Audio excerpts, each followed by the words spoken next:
The door to apartment 4C was already open when Cole arrived home, and that was never a good sign. Inside, every cabinet in the kitchen stood wide open. Ingredients lined up on the counter like soldiers waiting for inspection.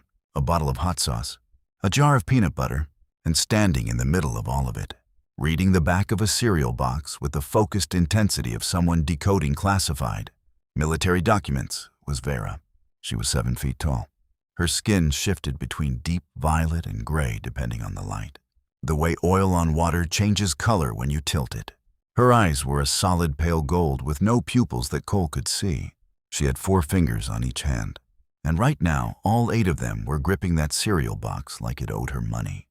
"You left the door open again," Cole said. "This box claims it contains 1,000% of the daily recommended value of vitamin B12. Vera said, not looking up. "That is not possible. That is a lie printed on food. Your species lies on food. That is called marketing. It is called deception." Cole walked past her and started putting groceries away. "Why are all my cabinets open?" "I am conducting a survey of my kitchen, of human food, technology." She finally set the cereal box down and turned to look at him with that flat gold gaze that still, after 4 months of living together, made Cole feel like he was being processed by a scanner. "I have a hypothesis." Cole closed the cabinet above the stove. "Does your hypothesis involve me eating something?" "Yes." "Does your hypothesis involve you cooking something?" A pause. "That word implies I would be following a known procedure. I am not following a known procedure. I am conducting an experiment." Cole sat down at the kitchen table. He looked at the lineup of ingredients. He looked at Vera. He looked back at the ingredients. "What exactly," he said carefully, "is the experiment?" Vera pulled out the chair across from him and folded herself into it, which was always a slightly alarming process, given how much of her there was. She placed both hands flat on the table. "Human breeding," she said. Cole choked on nothing. "The food kind," she added, watching him with what might have been patience or might have been mild scientific curiosity. "The cultivation and preparation of food for sustenance and cultural bonding. Your species calls it cooking, but the correct term in my language translates closer to breeding, growing something intentional from raw components, coaxing life from inert material." Cole's throat cleared. "That makes sense." "You assumed I meant something else." "I absolutely did not." Your face went the color of a distress signal. "That is just my face." Vera tilted her head, approximately 12 degrees, which was her version of a raised eyebrow. "You are a poor liar, Cole Dunbar." He was. His mother had said the same thing every time he tried to get out of chores as a kid. And somehow hearing it from a 7-foot alien with no pupils hit the same nerve in exactly "I thought you meant something else. Why do you want to learn to cook?" She was quiet for a moment. Not the kind of quiet that means someone is gathering their words. The kind that means someone is deciding how much truth to offer. "I have been on this planet for 11 months, she said finally. "I have observed your species in many contexts. But the behavior that I cannot adequately model is this one: the deliberate preparation of food as an act performed for another person, not for survival, but as a signal." "A signal of what?" "That is what I am trying to understand." Cole looked at her for a long moment. Outside, a car alarm went off 2 blocks away and then stopped. "I'll teach you." Vera's skin shifted slightly, the violet deepening for just a second before settling back. If Cole had learned anything in 4 months, it was that the color shifts were involuntary. That one meant something, but he hadn't cataloged it yet. "We start simple," he said, standing up and rolling up his sleeves. "Eggs." "Eggs," she repeated, picking one up and examining it with the cereal box intensity again. "They came out of a chicken." She set it down. "I know where eggs come from, Cole. Just making sure we're on the same page." He cracked one into a bowl. She watched with the focus of someone witnessing a surgical procedure. He handed her an egg. She held it for a moment, then tried to crack it the way he had. Shell everywhere, pieces in the bowl, yolk broken. That is incorrect, she said. That is learning, he said. Try again. She picked up another egg. This time she paused first, cracked it against the bowl's edge with careful, measured force. The color shift happened again, just for a second. That, Cole said, is called getting it right. Vera looked at the egg in the bowl. Then she looked at her own hand, the hand that had done it. There was something in her expression that Cole didn't have a word for yet, something that had more weight than pride. The ratio of force required is counterintuitive, she said. It usually is. She picked up a third egg. Cole stood next to her, close enough that he could see the faint bioluminescent lines along her forearms that glowed when she was focused, like circuit traces under her skin. He hadn't noticed them the first week. Now he noticed them constantly. The third egg cracked clean. The fourth cracked clean. By the fifth, she wasn't looking at her hand anymore. She was just doing it. The way you do a thing once your body has learned it. The way the knowledge moves from your head to somewhere deeper and quieter. You are a fast learner, Cole said. I am a precise observer, she said. There is a difference. Is there? She considered this. A fast learner repeats until success. A precise observer understands why the success occurred. Cole thought about that. Can't you be both? Another 12-degree tilt. In this case, I believe I am both. He laughed. She didn't, because she didn't laugh the way humans did. But her skin shifted color again, and he was starting to think that might be the same thing. Scrambled or fried? He asked. Which is more difficult? About equal, different skills. Then we do both, she said. Cole pulled a pan from the cabinet. Outside, the city did what cities do. Loud and constant and indifferent. Two beings who had no business being roommates stood in a small kitchen under bad fluorescent. The next morning, Vera was already at the table when Cole came out of his bedroom, and she had made coffee. Not even close to good coffee. It was the color of motor oil and smelled like it too. And when Cole poured a cautious cup and took a sip, it tasted exactly like how he imagined regret would taste if you could drink it. He drank the whole cup. You are grimacing, Vera said, watching him from across the table with her datapad in hand. I am savoring. That is not what savoring looks like. I have observed you savoring coffee before. This is the opposite. Cole set the mug down. How much coffee did you use? The instructions on the bag said 1 tablespoon per 6 ounces of water. And how many tablespoons did you use? A pause. I scaled it. Scaled it to what? To my body mass relative to yours. She said it with complete logical serenity, the way someone announces that 2 + 2 is 4. Cole stared at her. Vera, that is not how coffee works. That is how dosage works. Coffee is not medicine. It contains stimulants that affect neurochemistry. That is functionally medicine. He could not argue with that, technically. He could also not drink another cup.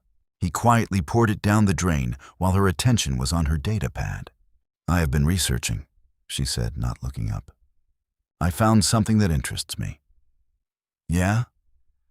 There is a category of food preparation your species engages in specifically for comfort. Comfort, she looked up. Eat food made when something is wrong, or when someone is sad, or when the day has been difficult. Cole sat down across from her. Yeah. Explain the mechanism. It doesn't really have a mechanism. It's more like... He paused, trying to put something he'd never thought about into words for a being who needed the logic. The taste or the smell reminds you of a time when things were okay. So eating it kind of borrows that feeling for a little while. Vera was quiet. You are describing sensory memory as emotional infrastructure, she said. I guess I am. That is remarkably efficient. Your nervous system stores emotional states attached to sensory data, and retrieval of the sensory data retrieves the emotional state. When you say it like that, it sounds like a computer. All memory systems have architectural similarities across species. The function is the same. A pause. What is your comfort food? Cole thought about it. My mom used to make this thing. Not even a real recipe. Just buttered noodles with this specific seasoning she used. But whenever I had a bad day as a kid, that was what appeared. She'd just make it. She always knew. Vera considered this for a very long time. She read your distress signals and responded with a preemptive provision of biochemical comfort. She was my mom. Yes, Vera said. I understand that those two statements mean the same thing. Cole looked at her. She was looking back at him, gold eyes steady and serious. And there was something in the moment that sat heavier than it should have for 8 in the morning on a Tuesday. Do you want to learn to make it? He asked. She set down her data pad. Yes. He got up and found the pasta in the cabinet. It was the cheap kind, the kind that came in the big box, and he had a drawer somewhere that had the seasoning his mom had always used. He dug around until he found it, a battered tin that had survived 3 apartments and one very disastrous cross-country move. He handed it to Vera. She opened it carefully and smelled it. Her head came up. Something moved across her face that didn't have a human name. What is that? Cole asked. My species has a sensory response to certain aromatic compounds. This one, she paused. It is an unfamiliar compound, but the neurological response it produces is similar to what we call a return to coordinates. Cole didn't say anything. He just filled the pot with water and put it on the stove. Vera held the tin for a moment longer.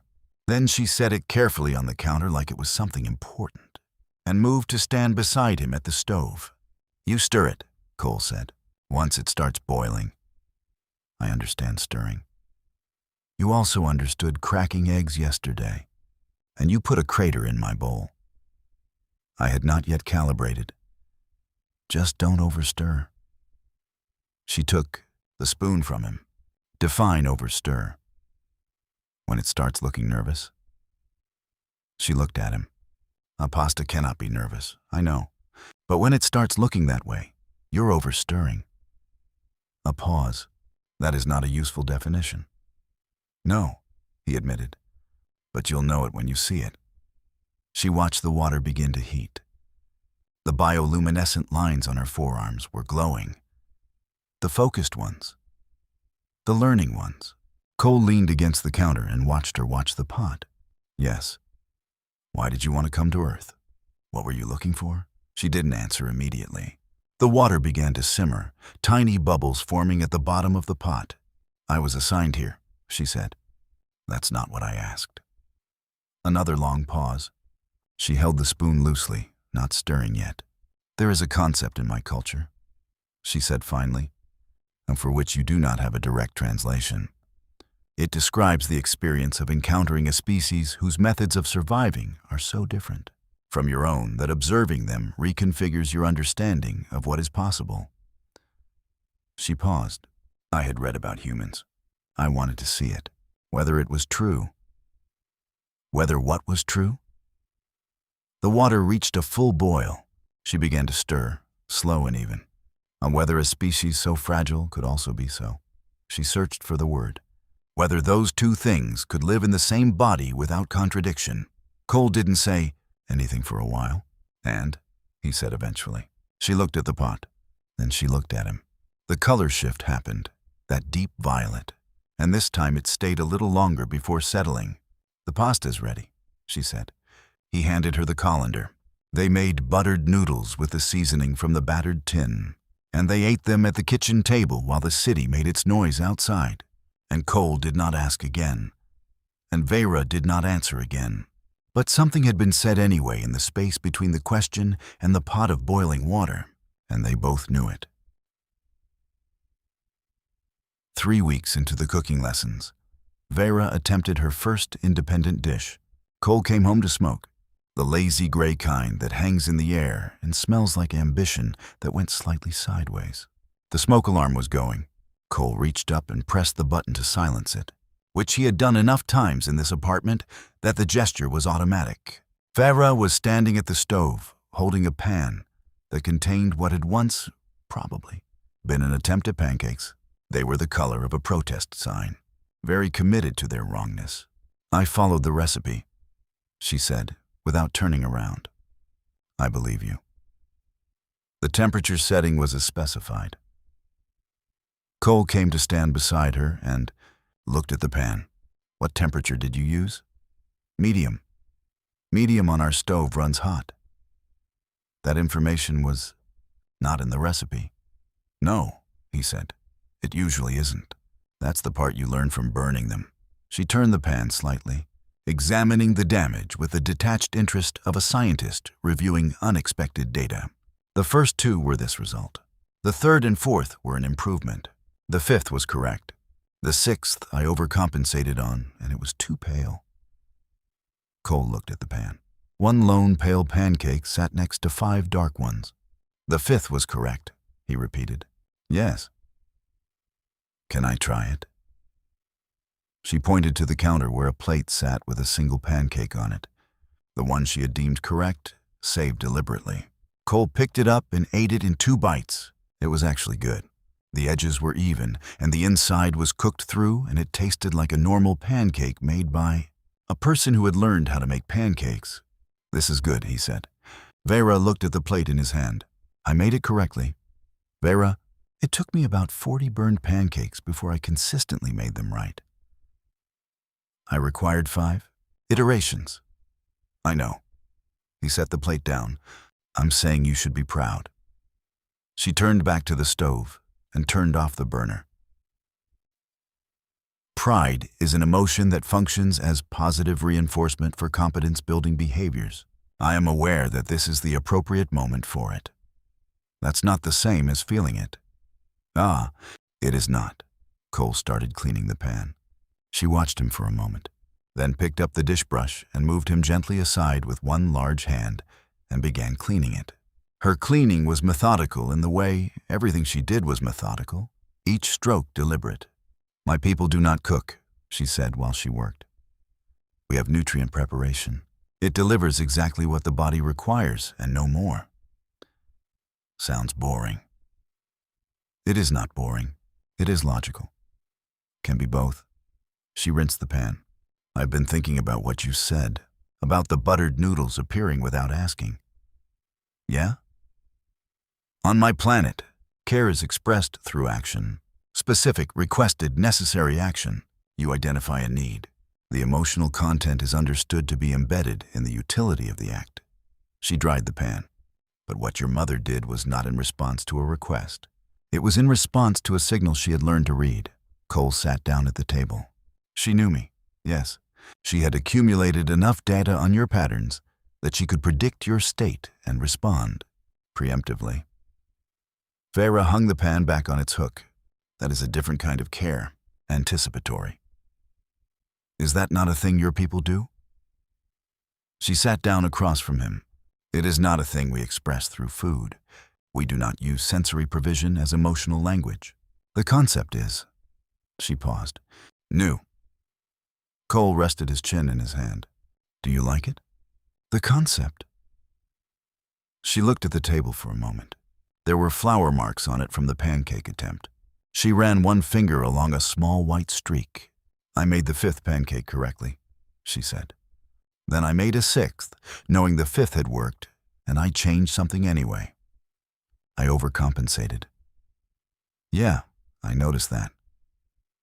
I did not do it by accident. I did it because... She stopped. Because I wanted to know if understanding the correct thing also means knowing what happens when you push past it.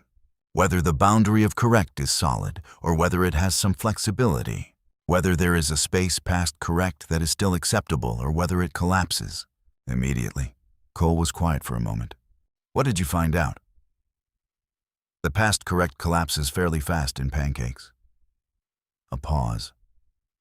But I found out, and the finding out was. She looked up. I did not want to just make the correct pancake and stop. Cole looked at her for a long moment. The fluorescent light above the kitchen hummed. Outside, a siren went somewhere distant and went quiet. Yeah, he said softly. That's cooking.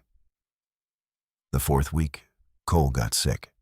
A head cold that arrived on a Wednesday morning with the subtlety of someone kicking a door open. and announcing its own presence. His head was full of cotton. His throat felt like sandpaper had taken up residence. He called into the office and went back to bed. Vera did not have anywhere to call into. Her research assignment was largely self-directed. She was at the kitchen table with her data pad when he emerged at noon, wrapped in a blanket, looking for something to drink. She watched him fill a glass of water and drink half of it, standing at the sink. "You are unwell," she said. "Observed," Cole said, sitting down heavily at the table. She looked at him for a moment. Then she set her data pad down and went to the kitchen. Cole watched from the table as she opened the cabinets, not the survey way she had opened them that first day. She pulled out the box of pasta, the tin on the counter. She filled a pot with water. He didn't say anything. She made buttered noodles. It took her 20 minutes. She did not consult any recipe. She had watched him make it twice, and she had made it once with him. And that, apparently, when she set the bowl in front of him, it was correct. It was not fancy.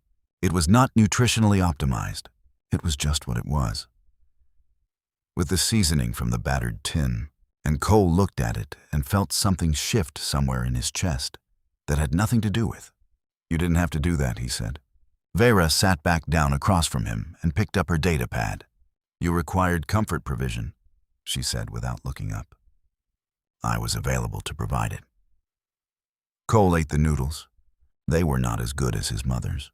They were good in the way that a thing made by someone who learned a thing from you and then did it back for you is always good, which is a way that has very little to do with the taste. "Yes, thank you." A pause. She did not look up from the data pad. Her skin shifted just barely, that deep violet. It lasted longer than usual this time before it faded. "You are welcome, Cole Dunbar," she said. Outside it was raining, a steady gray rain that blurred the window and made the apartment feel smaller and warmer than it. Cole finished the noodles. Vera worked on her research. By the time he put the empty bowl in the sink and went back to bed, he realized he had stopped, noticing the solid gold eyes and the 7 feet and the way the light moved in her skin. Or maybe he had not stopped noticing. Maybe he had just stopped thinking of those things as the most notable thing about her. The most notable thing about her was that she had made buttered noodles without being asked. On the last day of the second month of cooking lessons, Vera made dinner, not a practice run, not an experiment with designated failure tolerance. Planned, prepared, and served at 6 in the evening on a Saturday, with the kitchen clean and 2 plates set at the table and a dish that Cole had never seen before, sitting in the center. "What is this?" Cole asked, standing in the kitchen doorway still in his jacket. "Sit down," Vera said. She served the dish. It was a grain Cole didn't recognize. Cooked until it was soft, mixed with vegetables he did recognize, seasoned with something that smelled warm and faintly sweet. There was a sauce. The sauce was the color of autumn. "Is this a human recipe?" he asked. "No." Cole looked up at her. She was still standing, watching him with that flat gold gaze, and the bioluminescent lines on her arms were glowing the way they did when she was focused. But it was a different quality of glow than learning. "This is a dish from my planet," she said. "It is made to express." She paused, searching for the right word with the care she always took for the right word. "It is made to express regard. In my culture, it is prepared for someone you have come to know well enough to observe their. It is not a celebration dish. It is not a ceremony dish. It is the dish you make when you realize that someone's presence has become a coordinate in your understanding of a place."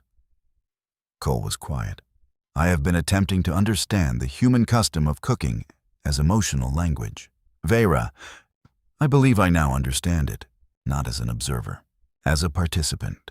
She sat down across from him. "The grain is from a supply pack in my research equipment. The vegetables are from the market on the corner where you buy the good tomatoes. The sauce uses a spice from my planet that I have here and one from your kitchen that I believe functions similarly." Cole looked at the bowl in front of him. "What does it taste like?" he asked. "I cannot tell you," she said. "I have never tasted it prepared by someone else. I only know what it is supposed to mean." He picked up the fork. It was unlike anything he had ever eaten, warm and strange, and somehow both familiar and completely new. The way music in an unfamiliar key can still feel like something you already know. "It's good," he said. "You are being generous. I'm not. He took another bite. It's actually good. Vera looked at her own bowl. She picked up her fork, which was still a slightly awkward instrument for her four-fingered grip, and took a bite of her own food. She looked at the table for a moment. It is different, she said, when someone else makes it. Yeah, Cole said. It always is. They ate together while the city settled into Saturday evening outside. Lights coming on in the buildings across the street. The ordinary hum of a world going about its ordinary business. And in apartment 4, two beings who had no architectural reason to understand each other sat across a small kitchen table and ate food that meant something, and neither of them needed to explain what. Vera had come to Earth looking for evidence that fragility and invention could live in the same. Cole had come home from the grocery store 4 months ago and found a 7-foot alien reading a cereal box in his kitchen. Both of them had found what they were looking for. They just hadn't expected it to taste like this.